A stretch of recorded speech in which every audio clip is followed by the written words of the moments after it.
Buenas tardes, mi nombre es Rosana Bálsamo, soy profe en Geografía y voy a estar trabajando junto a Inés con ustedes en este primer cuatrimestre de Cartografía y Catastro.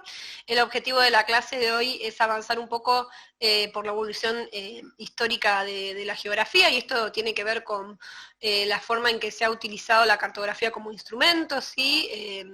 Que ha ido cambiando a medida que han cambiado las demandas sociales y han tenido diferentes interpretaciones y a su vez diferentes intenciones, ¿sí? Vamos a verlo un poco, ese recorrido, en unas diapositivas que les paso a mostrar. Muy bien. Bien, acá tenemos un poco, ¿no? Lo que vamos a trabajar, que es el concepto de espacio y cómo vamos a hacer un análisis espacial en una cuestión ambiental que tiene que ver con nuestro proyecto, ¿sí? Que después vamos a pasarle a darles más detalles de cómo va a ser la estructura de ese proyecto. Bien, acá tenemos un cuadrito, ¿sí? Yo se los voy a sintetizar. En la primera fila habla un poco del nacimiento de la geografía como ciencia en Grecia, ¿sí? Con cuestiones meramente sistemáticas y matemáticas, ¿sí? Que tiene que ver con el conocimiento de la circunferencia, las coordenadas, ¿sí? El paradigma del geocentrismo hasta ese entonces, y tenemos algunos filósofos de la época, como Heródoto, que es quien define al término geografía como geotierra, y como grafía, algunos interpretan que se refiere a la descripción, y otros interpretan que es grafía al gráfico, al dibujo. Entonces hay una cuestión enfrentada entre qué es geografía, si es el dibujo, que hablamos de una cartografía, ¿no? Una base gráfica, o es la descripción, que nos estamos parando en otra cuestión un poco más extensa, más profunda, ¿no? Bien, Anaximandro es quien elabora el primer mapa, que es el que ustedes ven a la derecha. Ese mapita lo que muestra es el mundo conocido hasta ese entonces, y al lado, en forma comparativa, el doctor Gustavo Bussay pone una imagen, ¿no? de una imagen satelital del mismo recorte, para que veamos que era bastante acertado ese dibujo de Anaximandro, ¿sí? Y a la izquierda lo que van a ver es cómo fue cambiando, ¿no? Siempre con el objeto de estudio que tiene que ver con la Tierra y la naturaleza, porque teníamos una mirada bien biologicista para ese entonces, y cómo a partir de estos pensadores, ¿sí? Anaximandro, Eratóstenes, ¿sí? Y Ptolomeo, que en la próxima clase vamos a avanzar sobre esas representaciones que hicieron del espacio, se va analizando en profundidad. Esta geografía griega, esta de las que le menciono, ¿no? Más o menos a mediados alrededor, sí, del año 600, 545 a.C., era bastante sistematizada en cuanto a sus conocimientos, estos que recién mencionamos. No tenían instrumentos de medición, por eso es poco, ¿no? Así y todo, tenemos algunos datos de la circunferencia bastante acertada con lo que contaban para ese entonces, ¿sí? Y vamos a hablar de un mundo supralunar y sublunar, ¿sí? El supralunar era aquello que se creía, ¿no? Que tenía que ver con la perfección de los dioses, con el ámbito de lo eterno, ¿no? Y el sublunar correspondía a todo eso que cambiaba en el hábitat del hombre, y que de alguna forma era describir el ser mitológico. Bueno, yo les mencioné nada más dos grandes pensadores como Anaximandro, Eratóstenes, ¿no? Pero tenemos una lista bastante extensa, Heródoto, ¿no? Estrabón, y escribieron algunos textos como Anaximandro, encontraron algunos apuntes sobre la naturaleza, Hecateneo de Mileto, Viaje alrededor de la Tierra, ¿no? Memorias de geografía, fueron los primeros textos geográficos que aparecen. Fíjense que acá les dejo una frase, ¿no? Que dice: la Tierra pertenecerá a quien la conozca mejor. Entonces, esta información que se iba recabando a partir de las distintas descripciones, de alguna forma en un futuro van a ser de muy valiosa utilidad para quienes gobiernen, ¿no? Bien, después pasamos a estudios. Vamos a hablar de alguna geografía romana también, que para ese entonces había obras bastante representativas, que por ejemplo eran guías, ¿no? Guías con nombres de localidades, esquemas gráficos que se llamaban las tábulas. Tenemos para ese entonces las campañas de Alejandro Magno, ¿no? Que estos escritos geográficos de alguna forma le sirvieron para poder conquistar Macedonia, Siria y Egipto, digo que no son de menor utilidad, ¿sí? Para el siglo III hablamos de las invasiones bárbaras, el fraccionamiento de todo lo que fue el Imperio Romano. Es muy interesante el trabajo del estudio descriptivo para este entonces, ¿sí? Y tenemos también una geografía que acá se las menciona, que es la geografía árabe, que tuvo unos aportes también fundamentales, ¿no? Donde había descripción de lugares, que hablaba de una cosmografía del mundo, ¿sí? Que también tenían que ver con el culto, ¿sí? Aparecen géneros narrativos, muy interesantes que aportan a esta geografía, ¿no? Una propagación de una nueva fe, que en ese momento predicaba por Mahoma, ¿sí? Y bueno, para terminar un poco por este lugar, acá es donde todo esto que se había conseguido como conocimiento hasta ese entonces, se ve un poco, vamos a decir, invadido, ¿no? Por una geografía cristiana, ¿sí? Acá lo que se había conseguido con herramientas que se acercaban a herramientas más científicas se pierde, ¿no? En esta época donde la tierra se vincula directamente con una concepción religiosa. El centro del mundo esta vez va a ser Jerusalén, ¿sí? Y después vamos a ver algunos de los mapas, ¿no? Que aparecieron para esta época que tienen que ver con los mapamundis T o los mapamundis O. Bueno, aparecen títulos como la topografía cristiana, las climatologías, historia natural, las maravillas, ¿no? Que hacen eco de esa época donde esta cuestión de lo experimental y demás que venía avanzando científico tiene un retroceso. Bueno, bien, no quiero andar mucho y perder mucho más tiempo, pero vamos a ver también los viajes de Cristóbal Colón, ¿sí? Que es muy importante para poder abordar todavía temas que tienen que ver con el conocimiento del otro, ¿no? Del otro lado del mundo, ¿sí? Y ya tenemos una edad contemporánea donde se van a tratar ya de explicar causas y efectos de los fenómenos geográficos, ¿sí? Aquí sí abordamos desde una mirada bien científica, ¿no? Y aparecen representantes como Rittler, ¿sí? Como Paul Vidal, Friedrich, ¿sí? Donde Friedrich en ese caso tiene una base bien sentada en el determinismo, ¿no? Que todo se explica a través de las leyes naturales, ¿sí? Y aparecen estos geógrafos ya que hacen un cambio bastante importante, que si les interesa después vamos a ir profundizando un poco más. Bien, pasamos a la siguiente diapositiva.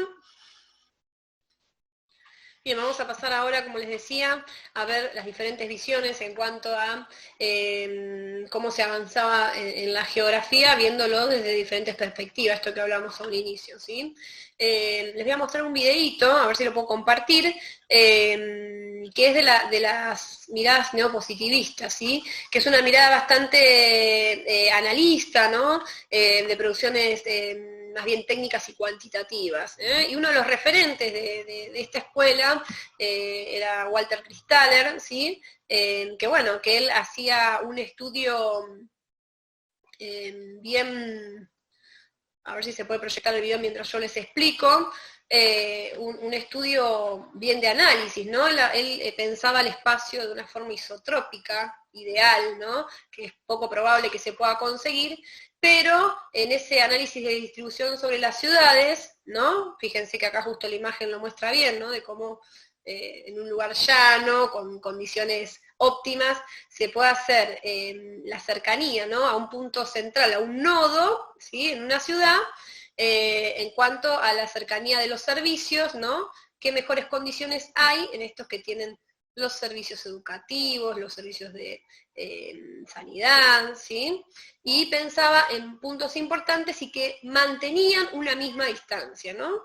Una teoría bien dura de distribución en el espacio, ¿no? Fíjense cómo hay. Las ciudades estarían como en diferentes jerarquías, ¿no? Las principales serían esos nodos más oscuros y las secundarias son las que le siguen.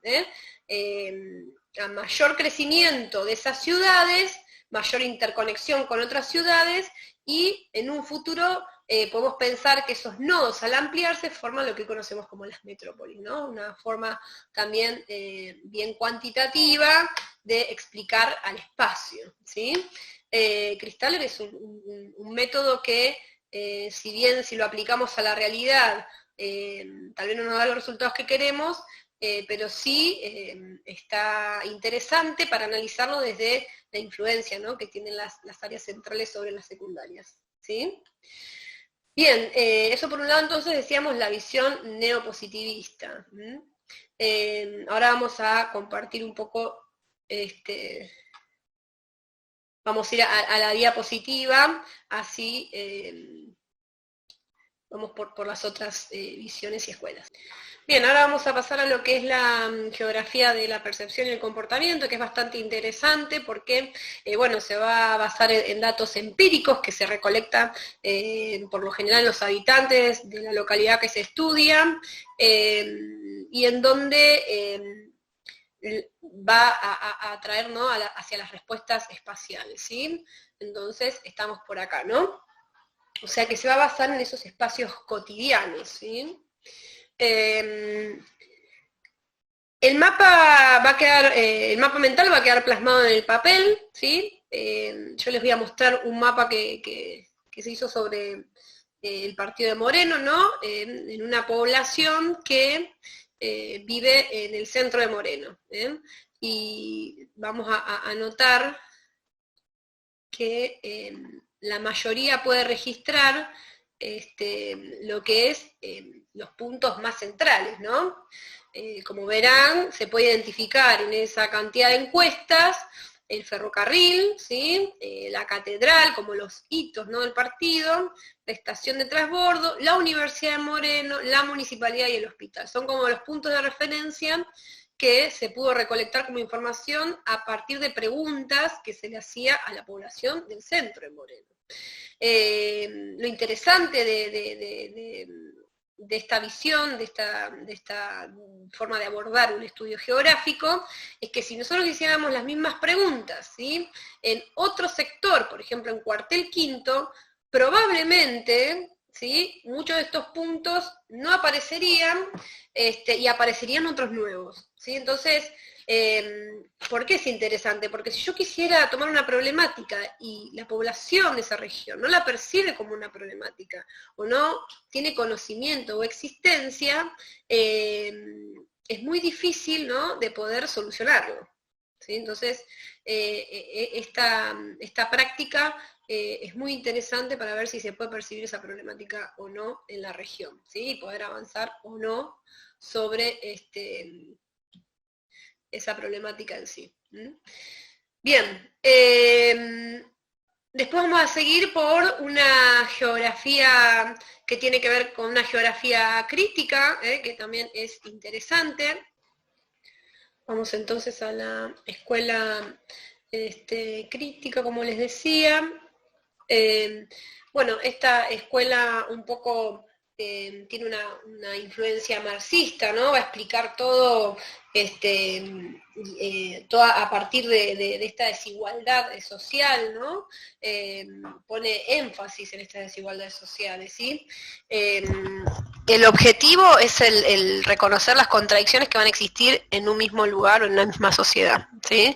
Todo lo explica a partir de las medidas capitalistas. Acá ya nos estamos acercando, ¿no? En la anterior, en la percepción estábamos por la década del 60, acá ya estamos hablando en la época del 70, donde a nivel mundial hablamos de globalización, ¿sí? A nosotros nos va a llegar un poco más tarde, pero la demanda hacia los geógrafos era un poco centrarnos en, bueno, qué está pasando en el mundo hoy, necesitamos que como ciencia nos den respuesta, ¿no? No seguir describiendo, sino que de alguna forma empezar a pensar que hay problemáticas y que esas problemáticas nos tienen que poder facilitar alguna solución posible, ¿sí? Como ciencia, como actores sociales involucrados. Muy bien, vamos a seguir ahora por la humanística, ¿sí? Entonces esta visión, ¿no? Esta escuela lo que va a hacer es analizar el espacio desde una cuestión bien ambiental y para el bienestar de la sociedad. O sea que de alguna forma van a prescribir en esta visión estos modelos que veíamos viendo, ¿no? Estos modelos territoriales, y se van a evaluar. Digo, acá vemos un poco más esta cuestión de la ciencia y su accionar, ¿no? Sobre este enfoque de estudio, ¿sí?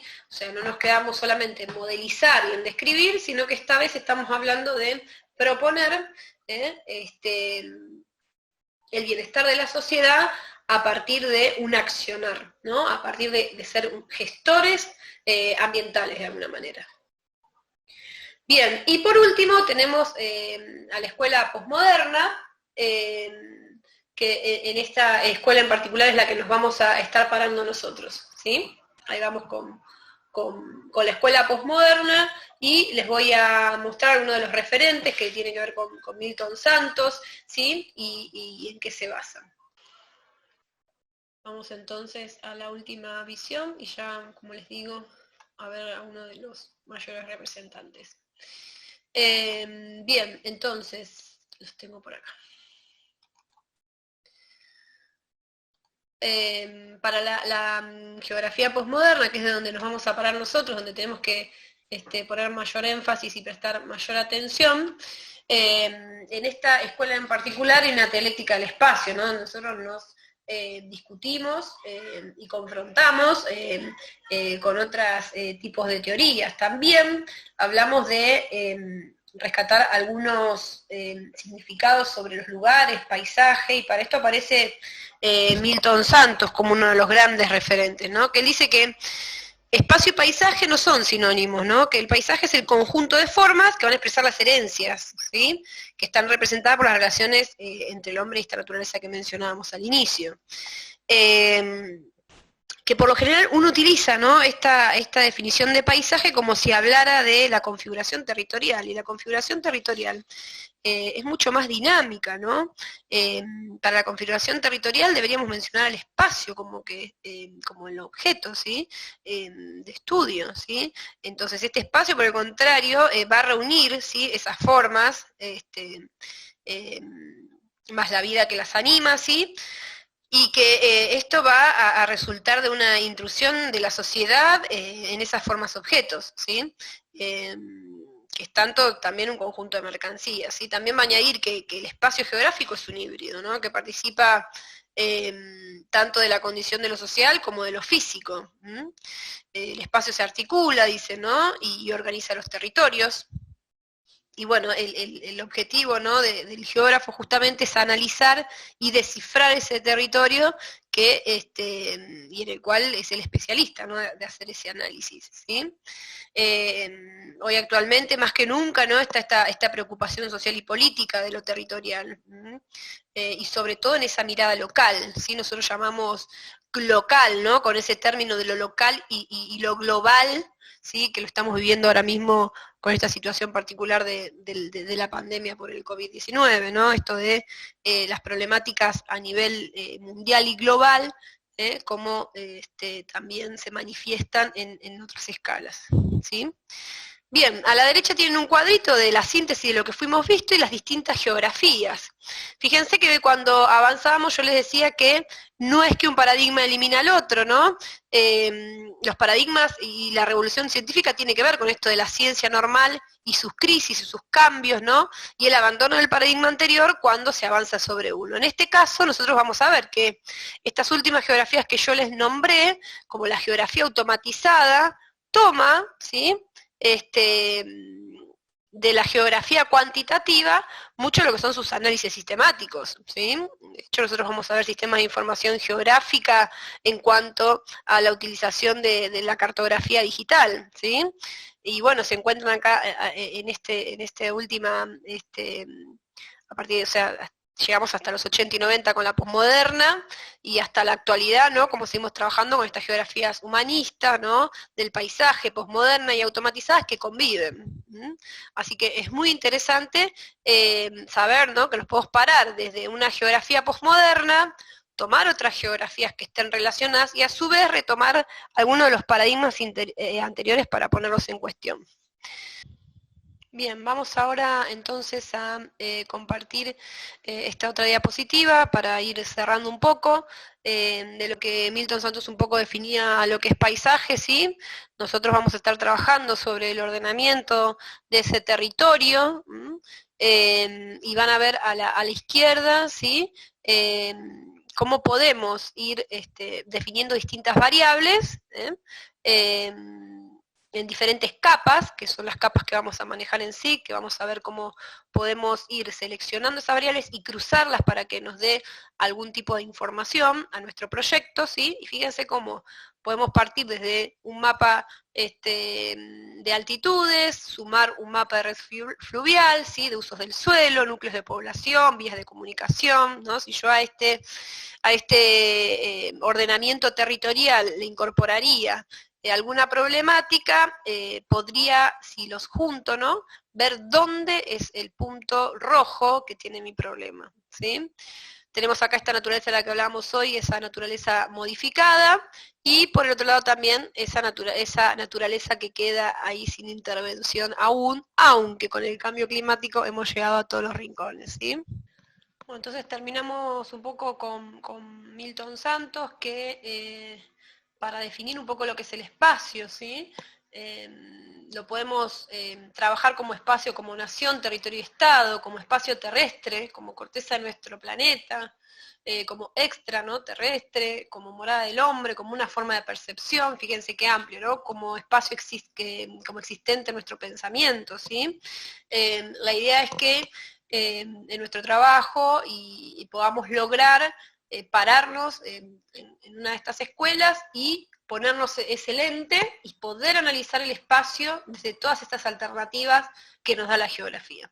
Bueno, me despido, espero que no haya sido muy extenso, traté de resumir todo lo que pude e ir a una velocidad un poco más rápida, pero bueno, la idea es que tengan la consideración de que si hay algo que no entienden, lo puedan preguntar en el foro, ¿sí?